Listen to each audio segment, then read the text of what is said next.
Teman-teman inspirasi, pernahkah kalian merasa bahwa sesuatu yang kita anggap sepele, ternyata justru bisa membuka pintu ke dunia yang tidak seharusnya kita jamah?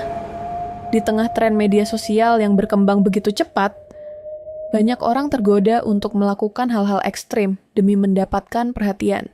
Live tengah malam, eksplorasi tempat angker, atau sekadar menantang hal-hal gaib demi konten. Tapi, apa jadinya jika semua itu ternyata bukan hanya sekadar hiburan? Hari ini, di cerita penuh makna inspirasi, kami akan membawakan sebuah kisah nyata yang menjadi viral karena disiarkan langsung oleh ribuan pasang mata. Sebuah cerita yang bermula dari keisengan mengikuti tren, namun berubah menjadi teror yang menghantui hingga ke alam bawah sadar. Inilah kisah gara-gara live TikTok jam 3 pagi, arwah penunggu rumah kosku ikut masuk ke badan. Kisah ini bukan hanya tentang keberanian seorang perempuan yang tinggal sendiri di rumah kos tua, tapi tentang apa yang terjadi saat batas antara dunia manusia dan dunia gaib dilanggar secara terbuka. Bahkan disiarkan langsung lewat layar ponsel. Bayangkan, saat kamu sendirian di kamar, lampu remang, udara mulai dingin, dan kamu sedang membaca komentar netizen yang mengingatkan, "Kak, ada yang berdiri di belakangmu." Lalu tubuhmu mulai dingin, suara berubah, dan setelah itu, kamu tak ingat apa-apa. Apa yang sebenarnya terjadi? Siapa sosok yang muncul di balik layar itu? Dan mengapa ia begitu marah hingga akhirnya merasuki tubuh si pemilik akun? Kisah ini akan mengungkap sisi gelap dari dunia digital yang seringkali tidak kita sadari. Tentang arwah penasaran yang tersinggung karena diusik. Tentang sebuah rumah kos yang menyimpan sejarah kelam. Dan tentang seorang perempuan yang hanya ingin ikut tren, tapi justru menjadi portal bagi sesuatu yang jauh lebih menyeramkan. Simak cerita lengkapnya hingga akhir, karena kami akan mengurai setiap bagian dengan detail yang menggetarkan. Dan jika teman-teman inspirasi pernah merasa tergoda untuk iseng mencoba live tengah malam, mungkin setelah menonton ini, kalian akan berpikir 2 kali. Jangan lupa untuk menyukai video ini, tuliskan pendapat kalian di kolom komentar, bagikan ke teman-teman kalian yang suka kisah nyata horor, dan tentunya subscribe channel Cerita Penuh Makna Inspirasi, agar kalian tidak ketinggalan cerita-cerita penuh misteri dan pelajaran hidup lainnya. Mari kita mulai perjalanan ini. Dari sebuah live TikTok jam 3 pagi, yang tak pernah seharusnya dilakukan. Namanya Ayu, seorang mahasiswi semester akhir yang tinggal sendiri di sebuah rumah kos tua di pinggiran kota. Rumah itu dulunya adalah rumah tinggal keluarga keturunan Belanda, lalu dijadikan tempat kos setelah berpindah tangan ke pemilik baru. Bangunannya besar, berdinding tebal, dengan langit-langit tinggi, dan jendela-jendela kayu yang sudah mulai lapuk. Di siang hari, rumah itu terlihat biasa saja, meskipun tetap menyimpan kesan muram. Tapi saat malam tiba, terutama selepas tengah malam, udara di dalam rumah berubah. Seperti ada sesuatu yang ikut mengamati dari balik kegelapan. Ayu bukan tipe gadis yang mudah percaya hal mistis. Hidup sendiri di rumah sebesar itu sudah cukup membentuknya menjadi pribadi yang tangguh dan terbiasa menghadapi kesunyian. Tapi yang membuat cerita ini berbeda adalah satu hal, kehadiran internet, dan lebih spesifik lagi, media sosial. Sejak pandemi dan kuliah online, Ayu mulai aktif di TikTok.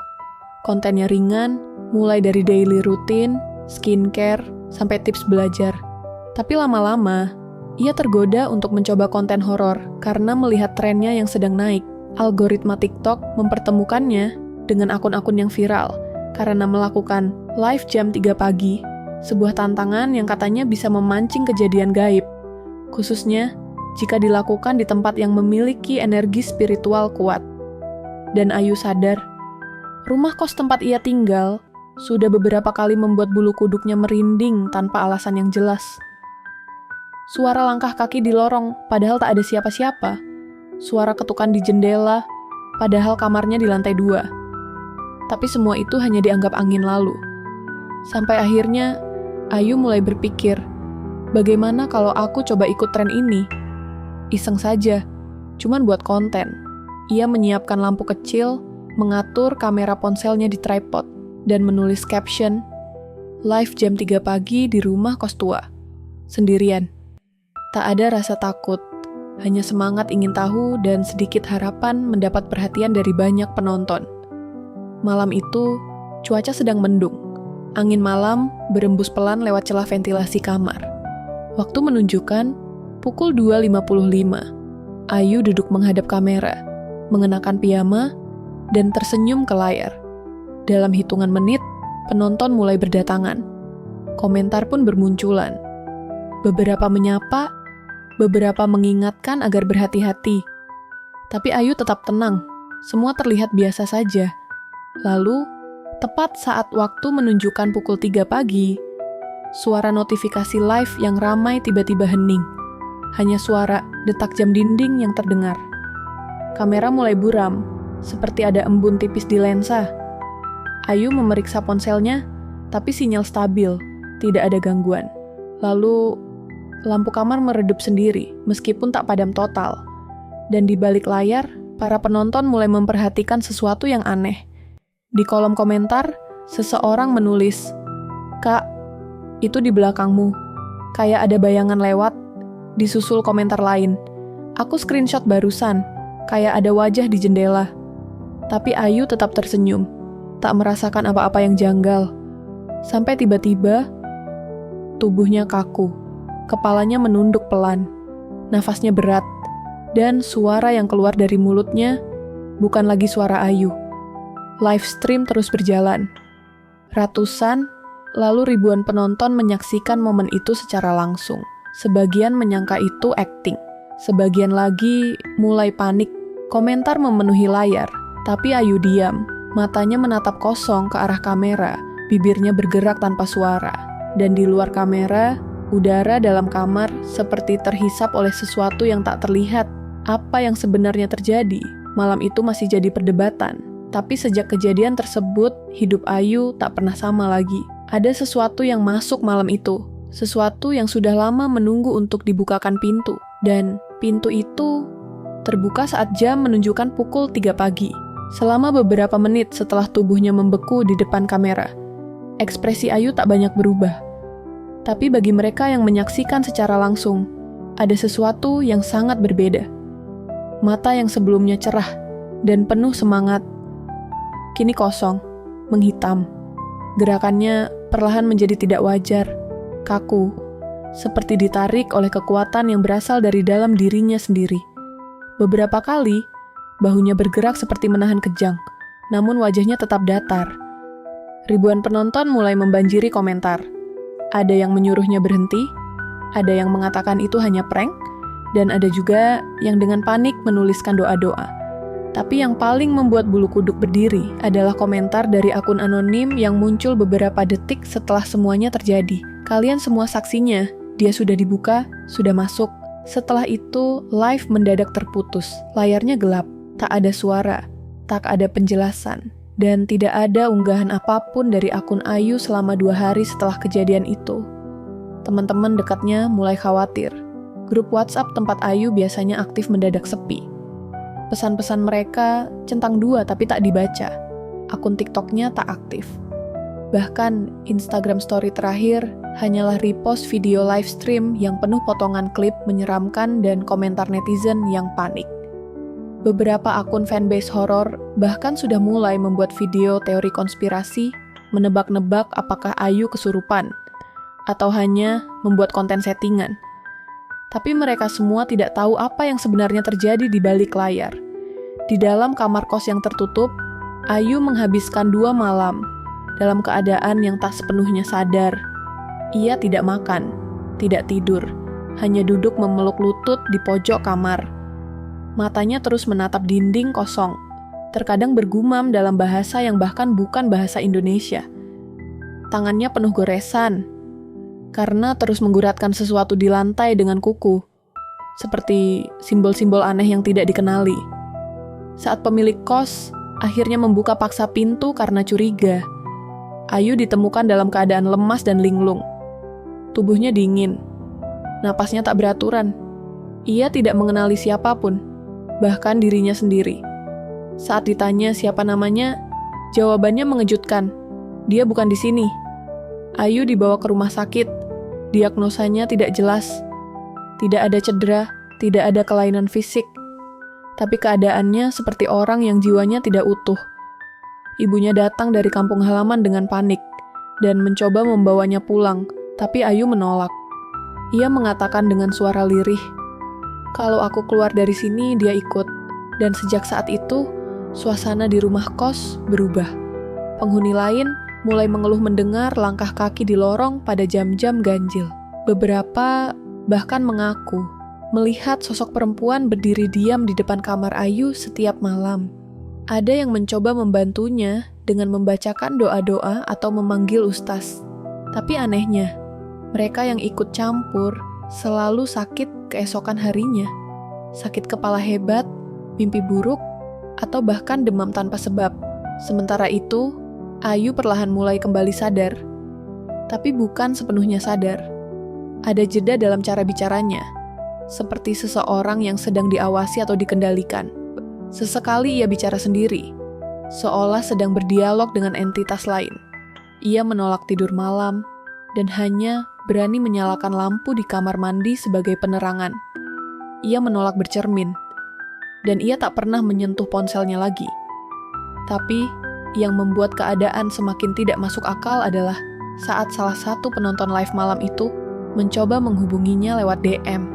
Ia mengaku menyimpan rekaman live tersebut dan ingin memberikannya sebagai bahan investigasi. Tapi setelah mengirim pesan, ia justru mendapatkan balasan dari akun Ayu dengan satu kalimat, "Kamu juga sudah dilihat." Beberapa hari kemudian, akun penonton tersebut dinonaktifkan, dan tak ada yang bisa menghubunginya lagi. Malam itu, bukan sekadar live biasa, Ayu bukan hanya merekam dirinya sendiri. Ia tanpa sadar mengundang sesuatu yang lebih tua dari rumah itu. Lebih tua dari siapapun yang pernah tinggal di sana. Dan sekarang, sesuatu itu sudah terikat pada tubuh dan jiwanya.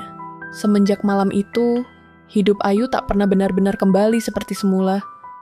Tubuhnya memang perlahan membaik, tapi ada sesuatu dalam dirinya yang terasa kosong dan asing. Seolah sebagian dari dirinya tertinggal di antara batas mimpi dan kenyataan. Dan yang tersisa hanyalah cangkang tubuh yang masih bisa bernapas. Hari-harinya dipenuhi keheningan yang tidak biasa. Ia tak lagi keluar kamar, kecuali untuk ke kamar mandi. Semua aktivitas dilakukan di dalam kamar kos sempit yang kini dipenuhi aroma dupa dan bunga melati layu. Ia mulai menulis di kertas-kertas kecil, bukan tulisan curhat atau catatan harian, tapi simbol-simbol asing yang bahkan tidak ia pahami. Tangannya bergerak seperti otomatis, seakan dikendalikan oleh tangan lain yang tak terlihat. Beberapa penghuni kos mulai pindah. Ada yang mengatakan mereka merasa diawasi, ada yang mengaku sempat kerasukan saat tertidur. Bahkan pemilik kos mulai menghindari lantai 2, tempat kamar Ayu berada, karena merasa seperti setiap naik tangga, napasnya menjadi berat, dan langkahnya tertahan oleh sesuatu yang tidak terlihat. Teman dekat Ayu, Ririn, mencoba menjenguk dan membujuknya untuk mencari bantuan spiritual. Tapi saat dia mengetuk pintu kamar Ayu dan didengar oleh penghuni lain, suara dari balik pintu terdengar bukan seperti suara Ayu. Nadanya rendah, berat, seperti berasal dari kerongkongan seseorang yang menahan amarah berabad-abad lamanya. Kata-katanya hanya satu, "Pulang." Ririn kabur ketakutan. Ia tidak pernah kembali lagi. Ibunya yang masih berada di Jakarta hanya bisa pasrah. Setiap mencoba mengajaknya pulang, Ayu akan menangis histeris, lalu pingsan. Beberapa ustaz dan paranormal yang dipanggil bahkan menolak untuk membantu setelah datang ke lokasi. Mereka semua merasakan tekanan yang sama, energi tua, dalam, dan penuh dendam yang melekat di tubuh Ayu. Salah satu dari mereka hanya berkata, "Ini bukan jin biasa. Ini bukan makhluk yang bisa diusir hanya dengan doa." Ayu pun mulai mengalami mimpi yang sama setiap malam. Ia berjalan di lorong rumah kos yang tampak tak berujung, dan di ujung lorong itu ada pintu merah tua. Di balik pintu, terdengar tangisan perempuan. Sangat pelan, nyaris seperti bisikan. Tapi yang membuatnya selalu terbangun dalam keringat dingin adalah suara tangisan itu terdengar sangat familiar, seperti dirinya sendiri. Waktu berjalan dan keadaan Ayu semakin mengkhawatirkan. Ia mulai mencoret-coret dinding kamarnya dengan arang bekas dupa. Simbol yang sama berulang-ulang. Lingkaran, garis silang, mata, dan satu kata dalam huruf Latin besar, saksi. Entah dari mana ia mengetahui kata itu, tapi sejak menuliskannya, aktivitas gaib di rumah kos semakin intens. Lampu kamar sering mati mendadak meski listrik normal. Barang-barang bergeser sendiri. Aroma busuk seperti bangkai tercium setiap malam jam 3. Dan setiap pukul 3 pagi, pintu kamar Ayu akan terbuka perlahan, sendiri, lalu tertutup kembali seperti ada yang masuk dan keluar. Satu hal yang paling mengganggu adalah kenyataan bahwa video live TikTok yang pernah disimpan oleh beberapa penonton kini sulit ditemukan. Semua salinan mendadak rusak atau menghilang. Bahkan akun-akun fanbase horor yang pernah membahas kejadian Ayu perlahan menghapus unggahan mereka. Salah satu konten kreator yang sempat membuat reaksi video mengaku mimpi buruk setiap malam sejak menonton ulang tayangan itu. Dalam mimpinya, ia melihat sosok Ayu berdiri di ujung tempat tidurnya. Akun TikTok Ayu sendiri masih ada, tapi hanya ada satu video yang tersisa. Bukan video live, melainkan video berdurasi 6 detik, yang entah bagaimana terunggah otomatis. Di dalamnya hanya terlihat kamar Ayu dalam kegelapan. Tapi di detik terakhir, ada suara bisikan perempuan. Jika diperjelas, suara itu berkata, "Kamu juga sedang ditonton." Kini, Ayu tak hanya menjadi korban dari keisengan dan tren, ia menjadi penghubung, sebuah portal. Dan makhluk itu, entah apa namanya, tak hanya berhenti di Ayu. Ia mulai menyentuh siapa saja yang berusaha terlalu dekat, termasuk mereka yang pernah menonton live itu, dan mereka yang masih mencoba mencari tahu apa yang sebenarnya terjadi. Tidak ada yang benar-benar tahu kapan pergeseran itu mulai terjadi. Tapi bagi mereka yang pernah bersinggungan dengan Ayu, meski hanya sebatas menonton videonya, gejala yang mereka alami serupa. Rasa tidak nyaman yang muncul saat malam menjelang, suara-suara yang tak seharusnya ada, dan mimpi-mimpi yang terlalu nyata, terlalu spesifik, seakan ditanamkan oleh sesuatu di luar nalar manusia. Puncaknya terjadi pada suatu malam ketika seorang mahasiswa bernama Yoga, yang sempat menyimpan rekaman live Ayu untuk keperluan konten reaksi, mendadak hilang kontak selama 2 hari. Teman kosnya menemukannya di kamar dalam kondisi syok berat, tak mampu berbicara. Di tangannya tergenggam erat flash disk yang terbakar sebagian. Saat diperiksa, satu-satunya file yang tersisa adalah potongan video Ayu yang membisu, namun dengan visual mengganggu. Tubuh Ayu duduk diam, tapi bayangannya di dinding bergerak sendiri. Tertawa, lalu melambaikan tangan ke arah kamera. Kejadian ini menyebar cepat di forum-forum misteri dan komunitas horor. Tapi semakin banyak orang menonton ulang potongan video itu, semakin sering terjadi keluhan aneh. Beberapa mengaku merasa seperti diawasi. Sebagian lagi bermimpi terjebak di dalam kamar sempit dengan cahaya remang dan suara isak tangis perempuan yang tidak berhenti. Narasi soal kutukan live TikTok jam 3 pagi pun mulai mencuat. Tapi di balik kehebohan itu, Ayu sendiri semakin larut dalam kegelapan yang belum pernah ia kenal sebelumnya. Ia tidak lagi hanya menjadi medium pasif. Kini ia menjadi bagian dari kekuatan itu. Salah satu kejadian paling mengerikan terjadi pada malam Jumat, ketika pemilik kos, Busri, memutuskan untuk memanggil seorang dukun tua dari desa kelahirannya di Brebes.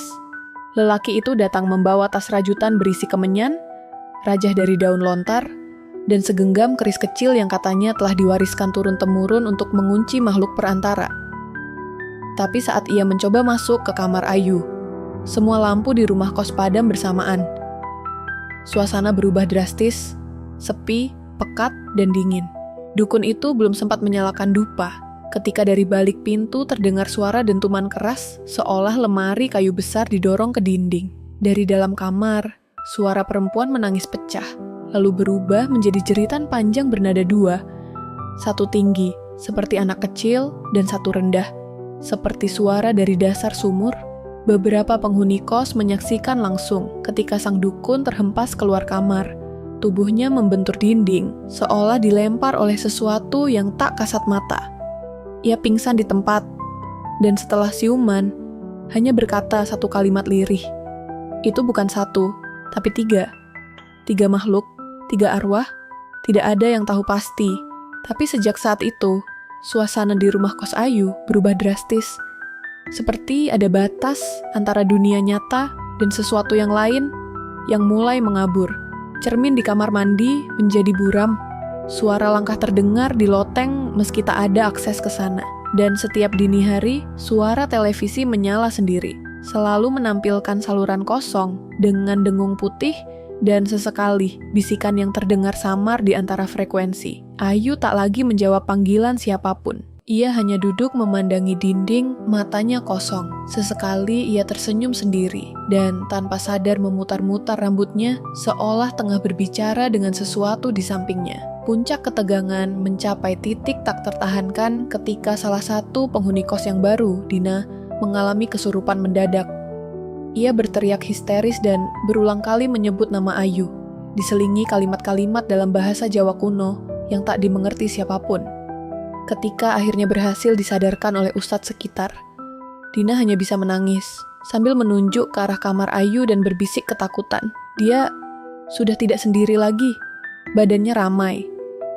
Kalimat itu mengguncang siapa saja yang mendengarnya. Ayu, yang awalnya hanya iseng ikut tren live TikTok jam 3 pagi, kini menjadi pusat dari sesuatu yang lebih dalam, lebih kuno, dan lebih menyeramkan dari sekadar kesurupan biasa. Ia bukan lagi korban, tapi perantara, titik temu antara dunia manusia dan arwah yang tersesat, atau sengaja menumpang. Dan yang lebih mengerikan lagi, mereka tidak ingin pergi. Setelah malam itu, suasana di rumah kos berubah menjadi medan ketakutan yang senyap. Aktivitas para penghuni terhenti, seolah rumah itu telah kehilangan fungsi sosialnya. Semua orang menutup diri, hidup dalam diam, menghindari percakapan yang menyebut nama Ayu. Bahkan pemilik rumah kos Busri memilih pindah sementara ke rumah anaknya, meninggalkan para penghuni dalam ketidakpastian. Tapi cerita ini tidak berhenti hanya pada kekacauan. Karena dari balik rasa takut, selalu ada segelintir orang yang mencoba mencari jawaban. Salah satunya adalah Rizky, mahasiswa tingkat akhir jurusan antropologi yang sebelumnya tinggal sekamar dengan Yoga, pria yang ditemukan dalam kondisi trauma pasca menonton ulang video live Ayu. Rizky awalnya skeptis, tapi dorongan rasa bersalah dan keingintahuannya membawanya masuk terlalu dalam. Ia mulai menelusuri asal-usul rumah kos tersebut. Ia mencari dokumen lama, menelusuri arsip kependudukan, dan berbicara dengan warga sekitar yang telah lama tinggal di kawasan itu. Informasi yang ia temukan mencengangkan. Bangunan rumah kos tempat Ayu tinggal dulunya adalah rumah dinas peninggalan Belanda yang sempat dijadikan tempat penampungan wanita pada masa penjajahan Jepang. Cerita-cerita tentang penyiksaan dan penghilangan nyawa tersebar samar di antara warga tua. Ada satu cerita yang paling menonjol. Konon, seorang wanita muda bernama Retno pernah mengakhiri hidupnya di kamar yang kini ditempati Ayu. Ia melompat dari balkon lantai 2 setelah mengalami gangguan jiwa akibat perlakuan kejam serdadu Jepang. Rizky menduga Ayu secara tidak sadar telah membuka pintu bagi entitas yang selama ini tertidur di tempat itu. Live TikTok yang ia lakukan bukan sekadar iseng, tapi menjadi medium spiritual yang memperkuat kehadiran energi lain. Terlebih lagi, jam 3 pagi, waktu yang dalam banyak kepercayaan dianggap sebagai waktu iblis, bisa jadi memperbesar resonansi antara dunia nyata dan dimensi lain. Maka, Rizky mencoba menghubungi seorang spiritualis muda bernama Mbak Ratih, yang dikenal aktif di komunitas pemerhati aktivitas supranatural dan pernah menangani kasus serupa. Mbak Ratih datang diam-diam tanpa memberitahu para penghuni kos. Dengan tubuh mungil, pakaian sederhana, dan sorot mata tajam, ia langsung menuju kamar Ayu sambil membawa dupa, garam laut, dan kalung tasbih yang terbuat dari kayu cendana. Begitu memasuki kamar, Mbak Ratih Langsung tahu bahwa ini bukan hanya soal satu arwah penasaran. Ia berkata, ruang ini telah menjadi sumur. Apa yang dibuka tidak bisa langsung ditutup. Proses pemurnian dilakukan tengah malam. Mbak Ratih meminta Rizky membantunya menjaga ruang, sementara ia mulai membacakan doa-doa pengusiran. Udara di kamar mendadak berubah dingin. Lampu meredup sendiri. Dan Ayu yang semula diam tak merespons. Mendadak berteriak dan tertawa bersamaan. Suara yang keluar dari mulutnya tidak satu, tapi tiga. Bergantian seperti suara dari makhluk berbeda. Rizky gemetar.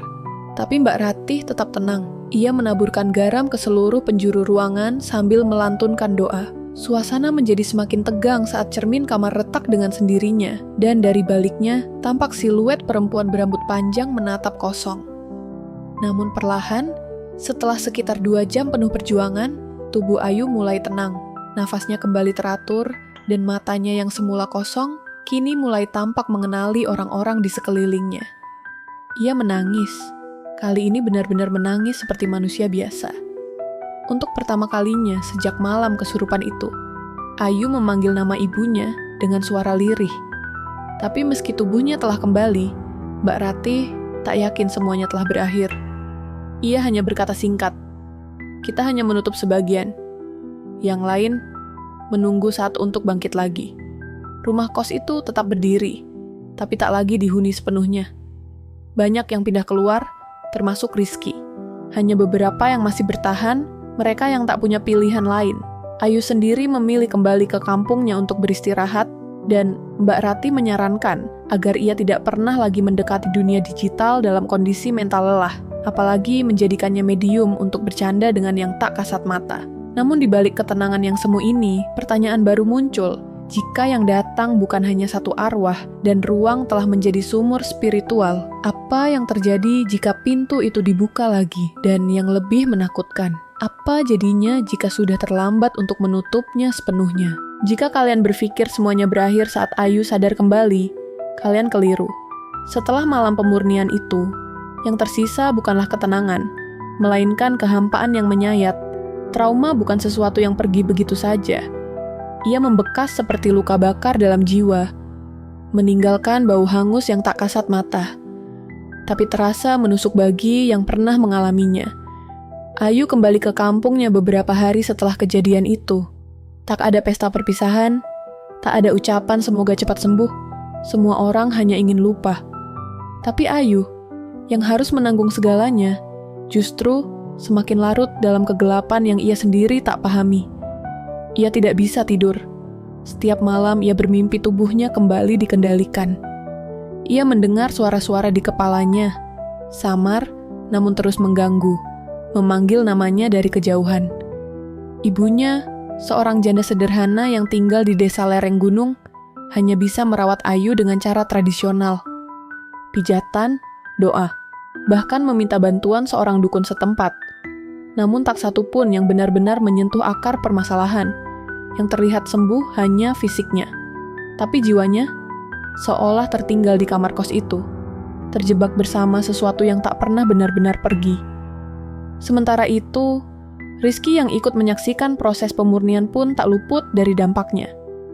Ia mulai mengalami sleep paralysis berulang, selalu terbangun di pukul 3 dini hari dengan perasaan dicekik. Ia mendengar suara ketukan dari dalam dinding kamarnya.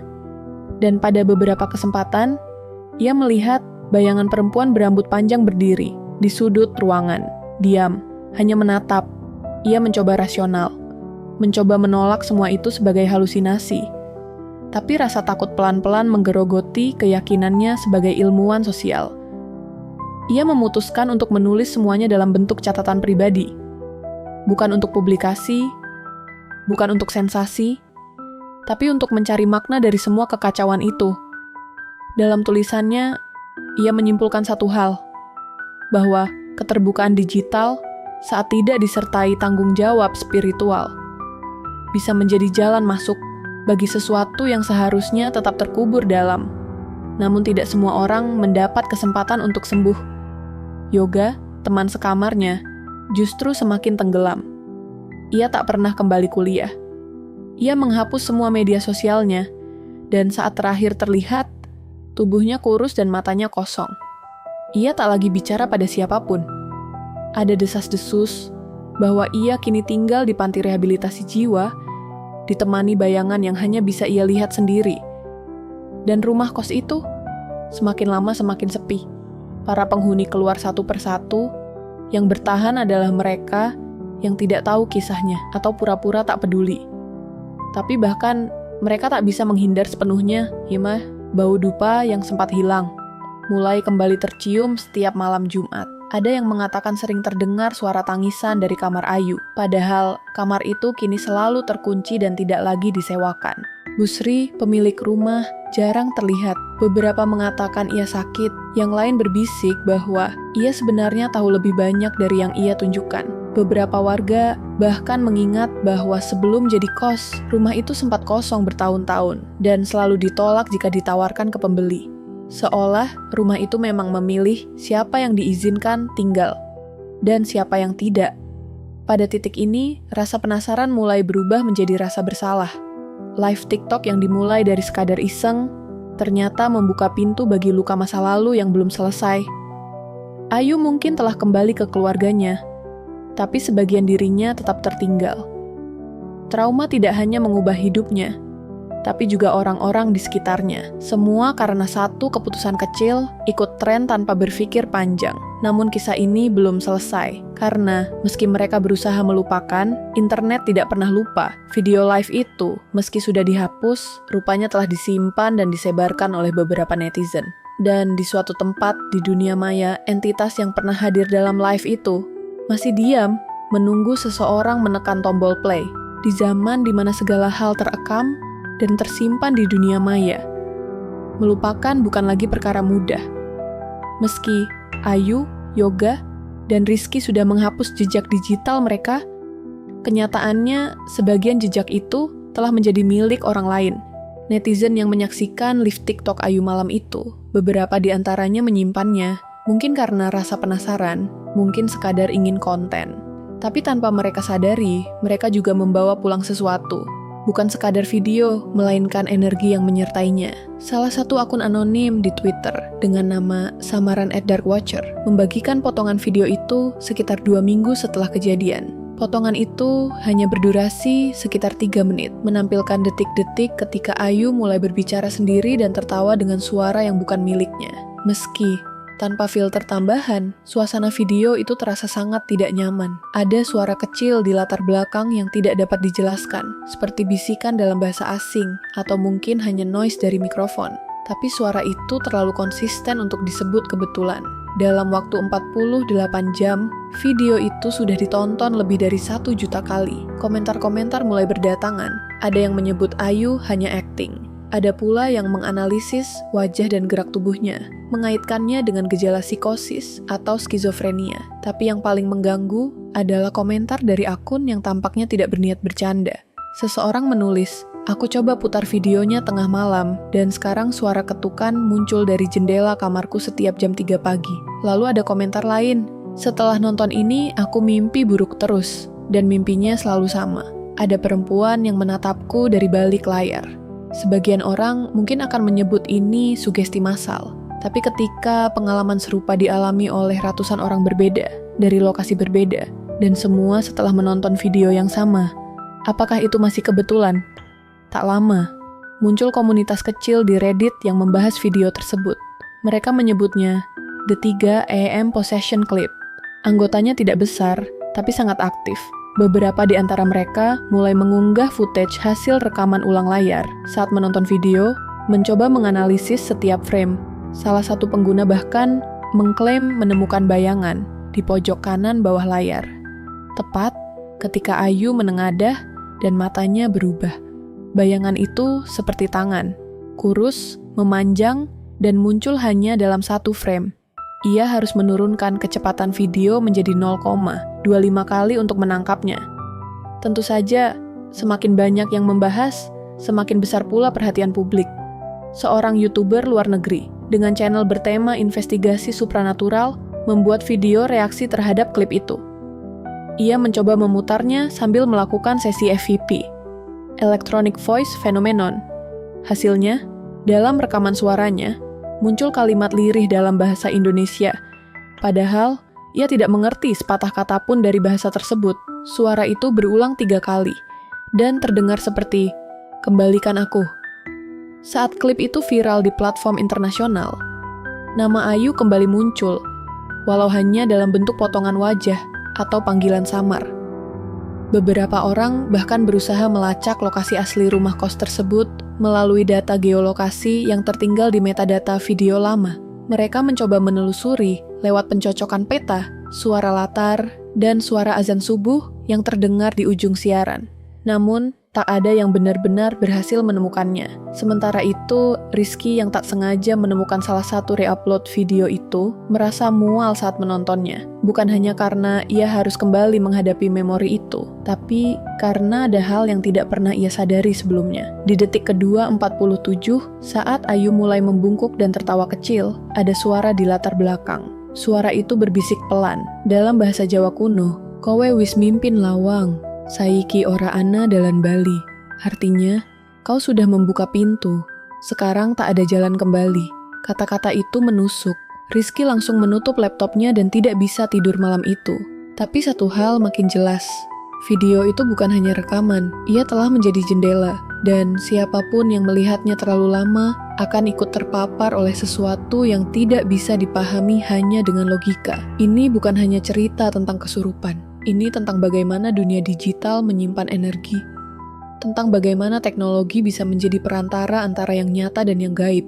Dan lebih dari itu, ini tentang bagaimana rasa penasaran bisa membuka pintu yang seharusnya tetap tertutup. Dan pintu itu kini sudah terbuka lebar. Setelah video itu kembali beredar dan menjadi bahan diskusi di berbagai forum internet, satu hal yang tak dapat dihindari mulai muncul dalam benak Rizky. Panggilan itu belum selesai. Meskipun mereka telah pergi, meskipun Ayu berjuang mati-matian untuk menyembuhkan dirinya, ada satu tempat yang tetap menjadi pusat dari segala keganjilan ini, rumah kos di ujung gang kecil. Tempat semuanya bermula, ia mulai sering bermimpi tentang lorong rumah itu. Mimpinya selalu sama, ia berjalan sendirian menyusuri lorong gelap yang tak berujung. Dengan suara langkah kakinya menggema. Di kejauhan, terdengar bunyi ketukan, seperti pintu yang diketuk dari dalam. Ketika ia mencoba membuka pintu yang mengeluarkan suara itu, hanya ada kegelapan. Dan dari dalam kegelapan, suara Ayu terdengar. Tapi bukan Ayu yang ia kenal. Suaranya berat, penuh amarah, dan hanya mengulang satu kalimat. Kembali. Semula, Rizky mengabaikannya. Ia pikir ini hanya trauma atau rasa bersalah yang belum selesai. Tapi saat mimpi itu datang berulang kali, bahkan di siang hari saat ia tertidur sebentar, ia mulai merasa ini lebih dari sekadar mimpi. Yang paling membuatnya takut adalah ketika Yoga, yang sejak kejadian itu pindah ke kota lain, menghubunginya lewat voice note dengan suara bergetar. Ia juga mengalami mimpi serupa. Bedanya, dalam mimpinya, ia melihat Rizky berdiri di ujung lorong, memandangi pintu kamar Ayu. Tapi dalam mimpi itu, Rizky tidak menjawab panggilan Yoga. Hanya menoleh perlahan dengan wajah kosong dan berkata, "Kita belum selesai." Mimpi-mimpi yang saling terhubung. Pesan yang datang dari tempat yang sama. Dan rumah itu, meskipun sudah kosong, seolah memanggil kembali mereka yang pernah menjadi bagiannya. Rizky mencoba mencari informasi tentang rumah kos itu. Ia menghubungi pemilik lama, seorang ibu paruh baya yang hanya menjawab dengan singkat bahwa rumah itu sudah dijual dan tak bisa lagi dikunjungi tanpa izin pemilik baru. Tapi, nada suaranya terdengar gugup. Ia sempat menyebut sesuatu yang membuat Rizky merinding. Kalian harusnya bersyukur masih bisa pergi dari sana hidup-hidup. Tidak puas, Rizky mencoba mengunjungi lingkungan sekitar rumah kos itu. Ia berjalan menyusuri gang sempit, melewati warung-warung kecil yang masih buka. Dan akhirnya, berdiri di depan pagar rumah yang kini tertutup rapat. Cat putihnya mulai mengelupas. Rumput di halamannya tumbuh liar. Tidak ada tanda-tanda kehidupan. Namun, saat ia berdiri di depan pagar itu, ada sesuatu yang membuatnya nyaris tersungkur. Di salah satu jendela lantai 2, tirai tampak bergerak, seperti ada yang mengintip dari balik kain. Tidak mungkin ada siapa-siapa di dalam, tapi gerakan itu jelas. Dan yang lebih mengerikan, Saat ia menoleh untuk memastikan tidak ada orang lain yang melihat, ia mendapati seorang bapak tua penjual gorengan sedang menatapnya dari kejauhan. Pria itu kemudian menggeleng pelan dan berkata lirih, "Jangan terlalu lama di sana, Nak. Nanti kamu diajak masuk lagi." Ucapan itu membuat bulu kuduk Rizky berdiri. Ia mundur perlahan dan meninggalkan tempat itu tanpa berkata apa-apa. Tapi sejak hari itu, panggilan dari rumah kos itu semakin kuat. Tidak lagi lewat mimpi, tapi lewat kejadian nyata. Di kamarnya, lampu mulai sering mati sendiri. Di tengah malam, pintu kamarnya berderit seperti ada yang mendorongnya perlahan. Suara ketukan muncul tepat jam 3 pagi. Tidak keras, hanya 3 kali. Seperti pola yang sudah sangat ia kenal. Dan puncaknya, suatu malam, Rizky melihat bayangan Ayu berdiri di pojok kamarnya. Wajahnya tidak jelas, tubuhnya setengah terbenam dalam gelap. Tapi ia tahu, itu bukan Ayu. Karena saat bayangan itu mendekat, ia bisa merasakan hawa dingin menelusup ke dalam tulangnya. Suara lirih itu terdengar lagi, kali ini di dalam kepalanya. Kita harus pulang. Rizky tidak tahu apa yang harus ia lakukan. Tapi satu hal menjadi sangat jelas. Rumah kos itu tidak hanya memanggil kembali mereka yang pernah tinggal di dalamnya. Rumah itu ingin mereka kembali karena ada sesuatu yang belum selesai. Dan jika mereka terus mengabaikannya, mungkin rumah itu akan datang sendiri, menjemput mereka satu persatu. Panggilan dari rumah kos yang makin kencang membuat Rizky semakin gelisah. Ia sadar bahwa hanya dengan mengetahui apa yang sebenarnya terjadi di rumah itu, mungkin ia dan teman-temannya bisa mencari jalan keluar dari penderitaan yang terus menghantui. Namun, informasi yang selama ini tersembunyi menjadi teka-teki yang sulit dipecahkan. Dengan tekad kuat, Rizky memutuskan menghubungi pemilik lama rumah kos itu sekali lagi. Kali ini, ia lebih mendesak, berharap mendapat jawaban yang lebih jelas. Ibu pemilik kos itu awalnya enggan berbicara, tapi akhirnya mengiyakan untuk bertemu di sebuah warung kecil dekat pasar. Pertemuan itu dimulai dengan suasana tegang. Ibu pemilik kos, yang ternyata bernama Busari, menundukkan kepala, matanya tampak sayu seperti menyimpan beban berat yang lama terpendam. Ia mulai bercerita perlahan. Suara seraknya menggambarkan keseriusan cerita yang akan disampaikan. Rumah kos itu bukan sembarang tempat. Dulu, sebelum berfungsi sebagai kos-kosan, bangunan itu adalah rumah tinggal seorang keluarga terpandang yang tinggal di kota kecil tersebut. Namun, keluarga itu menyimpan rahasia kelam. Menurut Busari, sekitar 20 tahun yang lalu, anak perempuan pemilik rumah itu meninggal secara tragis dan misterius pada malam hari. Malam itu, keluarga tersebut tengah mengadakan pesta kecil untuk merayakan ulang tahun anaknya. Namun, tepat jam 3 pagi, anak itu ditemukan meninggal di kamar atas, dengan wajah yang tampak seperti kesurupan, dan tubuh yang menggeliat tak terkendali. Para saksi berkata bahwa anak itu tiba-tiba berubah menjadi sosok lain. Matanya merah menyala, suaranya berubah menjadi sangat dalam, dan tubuhnya seperti diseret oleh kekuatan yang tak terlihat. Setelah kejadian itu, keluarga tersebut mulai mengalami serangkaian malapetaka. Suara-suara aneh terdengar di rumah, barang-barang berpindah tempat sendiri, hingga kejadian aneh lainnya yang tak bisa dijelaskan secara logis. Mereka kemudian meninggalkan rumah itu dalam keadaan terburu-buru, dan rumah tersebut sempat kosong bertahun-tahun. Ketika Busari membeli dan mengubahnya menjadi rumah kos, ia mengira itu hanya cerita urban legend yang dilebih-lebihkan. Tapi ia mulai merasakan sendiri keberadaan sesuatu yang tidak biasa. Para penyewa sering mengeluh melihat bayangan di malam hari, mendengar bisikan tak kasat mata, atau merasakan hawa dingin yang menusuk. Busari menahan napas. Suaranya menjadi sangat pelan saat mengatakan, "Malam itu, sebelum anak itu meninggal, ada orang yang sengaja melakukan ritual terlarang di dalam kamar itu. Ritual yang membuka pintu antara dunia ini dengan dunia lain, dan arwah anak itu atau entitas yang melekat padanya tak pernah pergi. Ia tetap tinggal di sana, menunggu siapa saja yang membuka pintu itu lagi."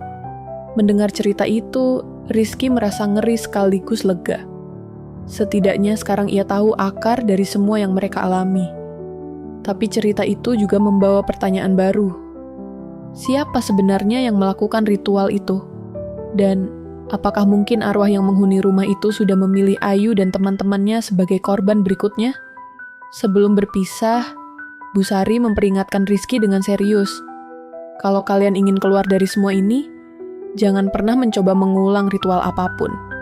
Dan jangan sekali-kali mengabaikan tanda-tanda yang muncul.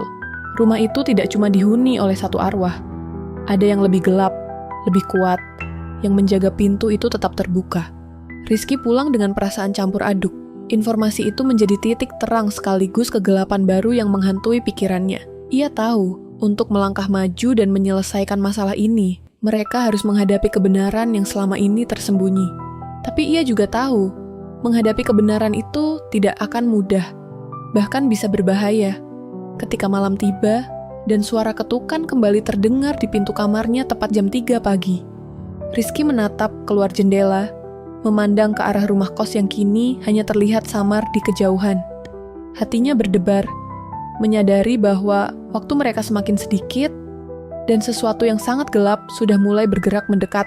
Ketika malam semakin larut, bayangan-bayangan dari masa lalu dan kehadiran arwah yang tidak terlihat itu mulai semakin nyata di hadapan Rizky dan teman-temannya. Mereka tahu bahwa waktu tidak berpihak dan apa yang dulu hanya mimpi buruk kini berubah menjadi kenyataan yang harus dihadapi dengan keberanian dan keteguhan hati. Rizky dan Yoga memutuskan untuk mengumpulkan beberapa teman lama untuk membicarakan langkah selanjutnya. Mereka tahu Ayu masih terperangkap dalam kesurupan yang semakin dalam, dan tanda-tanda keberadaan arwah penunggu semakin jelas menyeruak ke dalam dunia nyata. Setiap malam, suara ketukan di jam 3 pagi berubah menjadi lebih keras, seperti sebuah peringatan yang semakin mendesak. Mereka mulai mencari cara untuk menolak dan mengusir kekuatan gelap itu, merujuk pada berbagai tradisi dan pengetahuan lokal yang mereka pelajari dari orang-orang tua di sekitar lingkungan rumah kos. Mereka mencoba doa, benda-benda pusaka, dan ritual kecil sebagai usaha melindungi diri. Namun, tidak satupun dari itu yang benar-benar mengusir kehadiran itu. Kondisi Ayu semakin memburuk. Ia sering kehilangan kesadaran, berbicara dengan suara yang bukan miliknya, dan terkadang menangis tanpa sebab. Setiap kali itu terjadi, suasana di rumah menjadi mencekam, seolah-olah dinding dan udara sekitar menyimpan beban yang tak terlihat. Teman-teman yang datang membantu merasa ketakutan, tapi mereka tetap berusaha memberikan dukungan. Puncak dari perjuangan mereka terjadi suatu malam ketika kekuatan arwah itu muncul secara penuh. Saat itu, Ayu tampak seperti diambang kehancuran total. Tubuhnya menggeliat dengan gerakan tidak wajar, dan matanya merah menyala dalam kegelapan. Rizky merasakan detak jantungnya seakan berhenti, tetapi ia tahu bahwa saat itu adalah momen krusial. Mereka harus melawan atau selamanya kehilangan Ayu.